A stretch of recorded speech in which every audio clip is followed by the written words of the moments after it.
Hello mummy, आपने आज खाने में क्या बनाया है? बेटा वैशाली, मैंने तो आज खाना बनाया नहीं है। वो तुम्हारे पापा के फ्रेंड हैं, आज उनकी शादी की सालगिरह है तो वो होटल में पार्टी दे रहे हैं। हमने वहीं जाना है तो इसलिए आज कुछ बनाया नहीं। हाँ, एक बार तुम्हारी भाभी से पूछ लेती हूँ, अगर वो रात को डिनर पर बाहर नहीं जा रही तो रुको मैं पूछती हूँ। नीलू, तुम डिनर के लिए बाहर जा रही हो या फिर घर पर बना रही हो कुछ खाने का? मम्मी, मैं तो आज घर पर ही खाना बना रही हूँ। अरुण का मन था चाप खाने का तो आज घर पर ही ग्रेवी चाप बना रही हूँ। क्यों, क्या हुआ? आप ये सब क्यों पूछ रहे हो? आप लोग तो पार्टी में जा रहे हो ना? हाँ, वो वैशाली पूछ रही थी कि मैं आज क्या बना रही हूँ। हेलो वैशाली, तुम्हारी भाभी सोया चाप बना रही है। चाप का नाम सुनकर तो मेरे मुंह में पानी आ रहा है। मम्मी, भाभी को बोलो ना प्लीज भैया के हाथ मुझे थोड़ी सी चाप भेज देंगी। यहाँ पर तो घिया बना है और आपको तो पता है मुझे ये तोरी घिया बिल्कुल भी पसंद नहीं है। हाँ ठीक है, अरुण ऑफिस से आएगा तो मैं बहू को बोल दूंगी, तुम्हारे लिए टिफिन में पैक करके भेज देगी। बस वैशाली को तो बहाना चाहिए हमारे घर से सब्जी लेने का। पता नहीं शादी के बाद भी पीछा नहीं छोड़ती। खुद के ससुराल में अगर तोरी घिया बनता है तो यहाँ पर फोन करके दिमाग खराब करती है। वैशाली की शादी के बाद उसे पता नहीं था कि उसके ससुराल में हफ्ते में 4 दिन तोरी घिया ही बनता है। वैशाली के सास ससुर को तोरी घिया की सब्जी बहुत पसंद है। दिन में तोरी बनती है तो रात को घिया की सब्जी बन जाती है, पर वैशाली तो घिया तोरी की सब्जी देखकर ही मुंह बनाने लगती है। उसे तोरी घिया खाना बिल्कुल भी पसंद नहीं। ये बात अब धीरे धीरे उसके ससुराल वालों को भी समझ में आने लगी है। नमस्ते आंटी जी, ये मम्मी ने वैशाली के लिए ग्रेवी वाली चाप भेजी है। अच्छा बेटा, आओ वैशाली बहू, तुम्हारे भैया आए हैं। अरुण भैया कैसे हो? मम्मी ने चाप भेज दी ना? मुझे पता था आप ऑफिस से आकर देने आ जाओगे, इसीलिए मैंने मम्मी को बोल दिया था। भाभी को मेरी तरफ से थैंक यू बोल देना और बोलना खाने में जो भी बढ़िया चीज बनाए वो मुझे जरूर भेज दिया करे। अरुण के जाने के बाद वैशाली उसी समय कटोरी भरकर सब्जी और रोटी कमरे में ले जाने लगी। वैशाली बहू, घर में सब्जी बनी तो हुई थी, तुमने आज फिर अपने मम्मी के घर से सब्जी मंगवा ली। मेरा मतलब ये नहीं है कि तुम सब्जी अपने मम्मी के घर की ना खाओ, वैसे ही अच्छा नहीं लगता। वो सोचेंगी कि तुम्हारे ससुराल में कोई सब्जी नहीं बनती, तुम्हारे भाभी भैया भी क्या सोचेंगे? मम्मी जी, उन्हें पता है मेरे ससुराल में हर समय तोरी घिया की सब्जी बनती है, इस वजह से वो कुछ नहीं कहते। अब मैं अकेले के लिए यहाँ पर तो कोई सब्जी बनाऊंगी नहीं, और वैसे भी मुझे ज्यादा सब्जियां बनानी नहीं आती हैं। आपसे कहूँ कि कुछ अलग बना लो तो आप कहती हो कि आप लोग तोरी घिया के अलावा कुछ खाते ही नहीं हो। अब मम्मी के घर तो तरह तरह की चीजें बनती रहती हैं तो उनसे मैं मंगवा भी लेती हूँ, तो उसमें हर्जी क्या है? वो मेरा अपना मायका है, मेरा अपना घर है। अच्छा, मेरी ग्रेवी चाप ठंडी हो रही है, मैं खाना खा रही हूँ। कोई बात नहीं सुमित्रा, बहू को जो ठीक लगता है करने दो, और अगर वो कुछ अलग बनाना चाहती है तो उसे मना भी मत करो। हम अपने लिए तोरी घिया, टिंडे, पेठा वगैरह बना लेंगे और बहू को जो मन है वो बनाकर खा लेगी। पापा बिल्कुल ठीक कह रहे मम्मी, मैं भी अब ये तोरी घिया खा खाकर बोर हो गया हूँ। वैशाली, तुम अब कुछ डिफरेंट बनाया करो खाने का। मुझे सब्जियां बनानी नहीं आती हैं, मम्मी को बोलो अपनी तोरी घिया के साथ साथ दूसरी सब्जियां भी बना दिया करे। वैशाली की सास ने बोल तो दिया कि वो तोरी घिया के साथ साथ दूसरी सब्जियां भी बना दिया करेंगी, पर अचानक वैशाली की सास की तबीयत खराब हो गई। इस वजह से वो बड़ी मुश्किल से बस तोरी घिया ही बना पा रही थी, और वैशाली ने कोशिश ही नहीं की कि वो अपने लिए कुछ और बना ले। उसे तो बस फोन घुमाना होता था और मम्मी के घर से सब्जी मंगवानी होती थी। अगले दिन वैशाली की सास की तबीयत ज्यादा खराब हो गई, जिस वजह से वो खाना बना ही नहीं पा रही थी। वैशाली, मम्मी की तबीयत बहुत ज्यादा खराब है, डॉक्टर ने उन्हें रेस्ट के लिए बोला है। तुम थोड़ा बहुत कोशिश करके मम्मी पापा दोनों के लिए दोपहर में तोरी की सब्जी बना देना। ये तोरी वगैरह ना मुझसे नहीं बनती, मैं मम्मी को फोन कर रही हूँ, वो बनाकर भेज देंगी। वैशाली बहू, तुम्हारी सासू माँ तुम्हें कमरे में बुला रही है। ठीक है पापा, मैं जाती हूँ। वैशाली कमरे में जाती है। उसकी सास की तबीयत सच में ठीक नहीं थी। वैशाली बहू, एक काम करो, तुम सब्जियां रहने दो, तुम्हारे ससुर जी और मैं दूध में ब्रेड डालकर खा लेंगे। तुम्हें परेशान होने की जरूरत नहीं है। मैं जानती हूँ तुम खाना नहीं बना पाती, इसलिए मेरी वजह से बिल्कुल परेशान मत हो, हम एडजस्ट कर लेंगे। हाँ, तुम अपने लिए और विनोद के लिए देख लो क्या बनाना है, या फिर बाजार से कुछ मंगवा लो। उसकी आप टेंशन मत लो, मैं मम्मी को भी फोन मिला देती हूँ, वो कुछ दिन तक खाना भिजवा देंगी जब तक आप ठीक नहीं हो जाते। वैशाली अपनी सास के कमरे से बाहर आकर अपनी मम्मी के मोबाइल पर फोन मिलाती है, पर इस बार उसकी मम्मी का मोबाइल फोन उसकी भाभी नीलू उठाती है। भाभी, मम्मी कहाँ है? आपने फोन उठाया? वैसे अच्छा हुआ आपने फोन उठाया, वो आप तो जानते ही हो, मेरी सासू माँ की तबीयत ठीक नहीं है और रसोई का सारा काम वही करती हैं। उनके तोरी घिया की तो मुझे कोई टेंशन नहीं है। वो बोल रही हैं कि उनको दूध ब्रेड दे दूं तो वो खा लेंगी और पापा भी। पर मेरे और विनोद के लिए अगर आप खाना भिजवा दो। विनोद आपके हाथ की सब्जी की बहुत तारीफ करते हैं, उन्हें तो अब आदत सी हो गई है आपके हाथ की सब्जी की। देखो वैशाली, अब तुम्हारी शादी हो गई है, अब तुम्हें अपना परिवार खुद संभालना चाहिए। अब तुम्हारे ससुराल में तोरी घिया वगैरह वगैरह जो कुछ भी बनता है उसमें हम क्या करें? तुम हमें क्यों परेशान करती हो? हमारे पास इतना टाइम नहीं है कि हम तुम्हारे लिए सब्जी बनाकर फिर तुम्हें देकर भी आए। हमारी भी अपनी फैमिली है। तुम्हारे भैया इस बात के लिए बोलते नहीं है, पर कहीं ना कहीं उन्हें भी तो तकलीफ होती है। हर समय उन्हें भेजती रहती हो तुम्हारे घर सब्जी देने के लिए। थोड़ी तो समझदार बनो वैशाली। अब तुम शादीशुदा हो, इस तरह से बच्चों से हरकत मत किया करो। हम भी तो तोरी घिया खाते हैं, हम तो नखरे नहीं करते। मैं बार बार सब्जी नहीं भेज सकती। 4 लोग हैं हम परिवार के, हमें ही सब्जी थोड़ी पड़ जाती है। नीलू लगातार वैशाली को ताने सुना रही थी और वैशाली की आंखों से आंसू गिर रहे थे। वैशाली थोड़ी देर के लिए बहुत शर्मिंदगी महसूस कर रही थी। तभी उसकी सास फिर से आवाज लगाती है। फोन कट जाता है। उसके थोड़ी देर बाद ही वैशाली की मम्मी के फोन बजने शुरू हो जाते हैं, पर वैशाली फोन नहीं उठाती। वैशाली अपनी सास की बात को नहीं सुन रही थी। वो चुपचाप रसोई में गई। उसने घिया उठाया और उसे काटने लगी। उसने अपना मोबाइल फोन खोला और घिया से बनने वाली तरह तरह की रेसिपी की वीडियो देखने लगी। उसे पहली बार महसूस हुआ कि घिया से हम खाली सब्जी के अलावा और भी बहुत कुछ बना सकते हैं, जैसे घिया के कोफ्ते, घिया का हलवा, घिया का भरता। कुछ देर बाद वैशाली ने पहली बार हिम्मत करके अपने और विनोद के लिए घिया के पकौड़े बनाए और अपने सास ससुर के लिए घिया की ग्रेवी वाली सब्जी बनाई।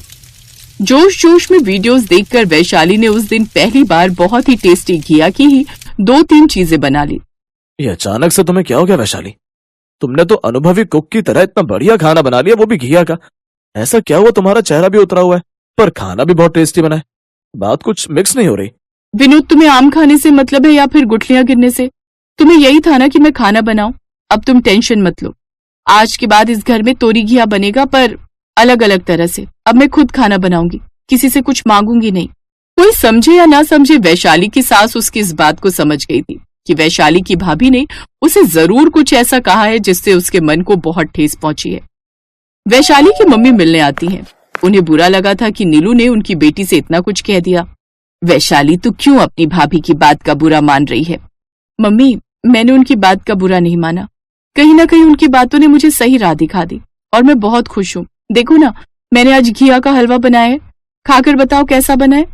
बहन जी, वैशाली बहुत समझदार है। मुझे गर्व है कि ये मेरे घर की बहू है। बिल्कुल सही, मुझे भी गर्व है कि वैशाली मेरी बेटी है। घिया का हलवा बहुत टेस्टी बना है। अपनी सास और अपनी मम्मी की बातें सुनकर वैशाली के चेहरे पर भी मुस्कान आ जाती है।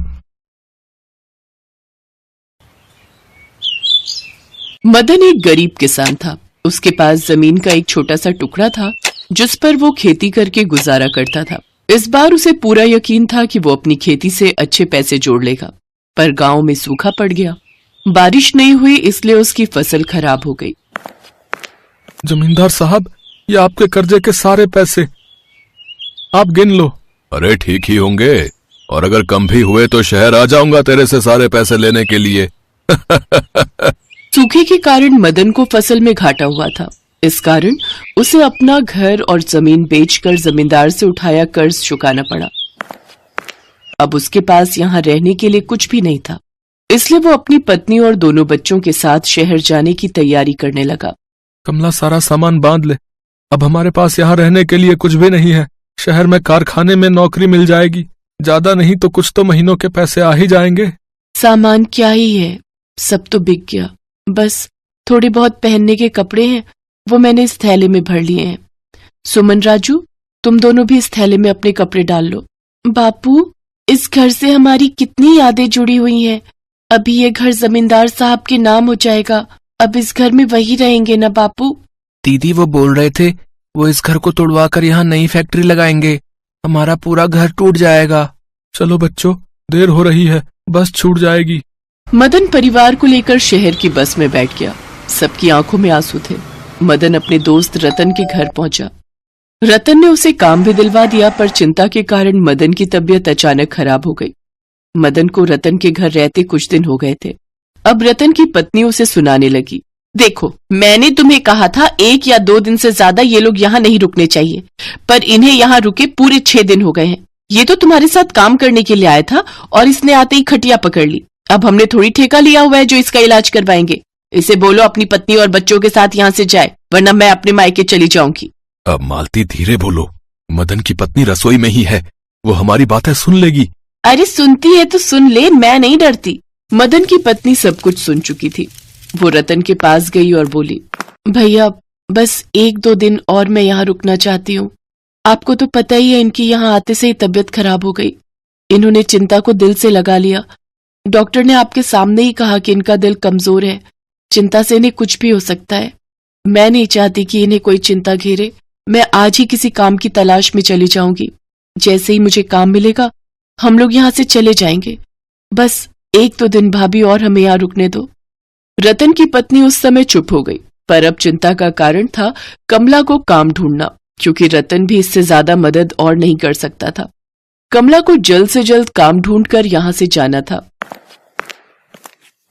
सुमन, राजू, तुम दोनों अपने बापू का ख्याल रखना। और सुमन बिटिया, अगर मालती चाची किसी काम को करने के लिए कहे तो तू कर देना। मैं शाम तक लौट आऊंगी।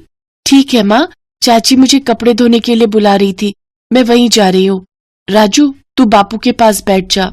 कमला काम की तलाश में निकल जाती है। चलते चलते वो काफी दूर बाजार में निकल आई। उसे रास्तों का इतना पता नहीं था। कमला काफी थक गई थी। वो सड़क के किनारे बैठ गई। कमला को प्यास भी लगी थी, पर आसपास कोई नल नहीं था।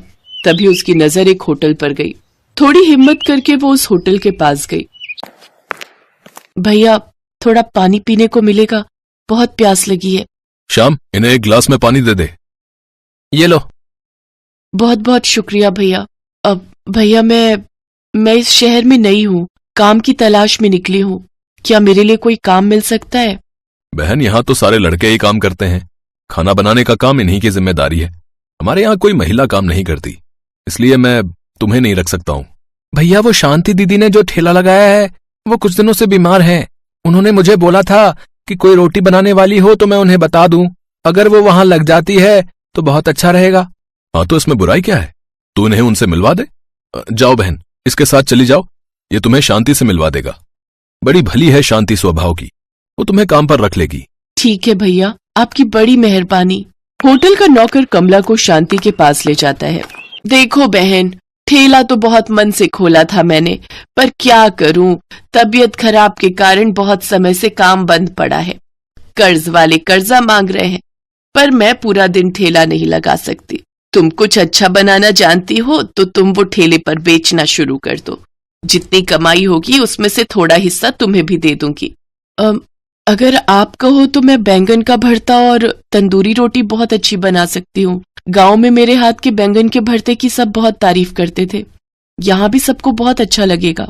हाँ, ये बात तो तुमने अच्छी कही। बैंगन का भरता साथ में तंदूरी रोटी और रायता, सब कुछ लोगों को बहुत पसंद आने वाला है। एक काम करो, तुम कल से यही शुरू कर दो। ठीक है, मैं कल से आ जाऊंगी। आपका बहुत बहुत शुक्रिया। मुसीबत की घड़ी में आपने मेरी इतनी मदद की। बस अब तुम्हें मेहनत करनी है। खूब मेहनत से काम करो ताकि हमारी अच्छी कमाई हो सके। कमला शांति से बात करके घर आ जाती है। अगले कुछ दिनों तक वो रोजाना ही सुबह शांति के पास चली जाती और वहां पर खूब मेहनत से बैंगन का भरता और तंदूरी रोटी बनाती, साथ में बूंदी का रायता। सब लोगों को इन तीनों चीजों का स्वाद बहुत पसंद आ रहा था। धीरे धीरे शांति के ठेले पर ग्राहक आने लगे। ये देखकर शांति बहुत खुश थी। उसे पता था कि कमला अगर है तो उसकी कमाई है, क्योंकि उसके हाथों में वो स्वाद नहीं था जो कमला के हाथों में था। कुछ दिनों बाद कमला ने एक कमरा किराए पर ले लिया। रतन भैया, आपने हमारा बहुत साथ दिया। मुझे किराए का कमरा मिल गया है, इसलिए अब हम वहीं रहेंगे। मदन का ख्याल रखना भाभी, और किसी भी चीज की जरूरत हो तो मुझे बता दिया करना है। रतन, तूने इतने दिन साथ निभाया, क्या ये कम है? चिंता मत कर, ठीक होते ही तुझसे मिलूंगा। मदन और रतन एक दूसरे के गले लग जाते हैं। कमला किराए का घर लेने के बाद फिर से बच्चों को एक स्कूल में डाल देती है ताकि बच्चों की आगे की पढ़ाई हो सके। कुछ दिनों में मदन की तबीयत में थोड़ा सुधार हुआ। तुम पूरा दिन ठेले पर मेहनत करती हो। रतन बता रहा था एक कारखाने में नौकर की जरूरत है, महीने के 8,000 रुपए मिलेंगे। मैं सोच रहा हूं मैं भी वहां काम करने लग जाऊं। हम दोनों मिलकर मेहनत करेंगे तो अपने बच्चों को वो खुशी दे सकेंगे जिसके लिए वो आज तक तरसते रहे हैं। तुम ठीक कह रहे हो, हम दोनों खूब मेहनत करेंगे। तुम्हें पता है बैंगन का भरता, तंदूरी रोटी की स्पेशल थाली कितनी मशहूर हो गई है। शांति दीदी का मन है कि अब हम एक होटल खोल लें। बहुत सपना देख रही है वो भी। बस ईश्वर करे हमारा ये सपना जल्दी पूरा हो जाए। तभी शांति भी आ जाती है। समझो तुमने ईश्वर से मांगा और सपना पूरा हो गया। अभी अभी होटल के लिए बात करके आ रही हूँ। 15,000 रुपए किराए का होटल मिला है। अब हम दोनों को खूब मेहनत करनी है।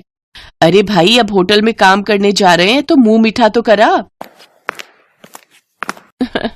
ये लो दीदी, मेरे हाथों से ये गुड़ खाओ। कमला शांति के गले लग जाती है। शांति भी सचमुच बहुत अच्छे स्वभाव की थी। कमला के हाथ के बने बैंगन के भरते को खाने के लिए दूर दूर से लोग आने लगे। गरीब की मेहनत रंग लाई। मदन और कमला अब दोनों मिलकर अपने घर के लिए खूब मेहनत से काम करते ताकि वो अपने बच्चों को वो सारी खुशियां दे सकें जिसका वो कभी सपना देखा करते थे।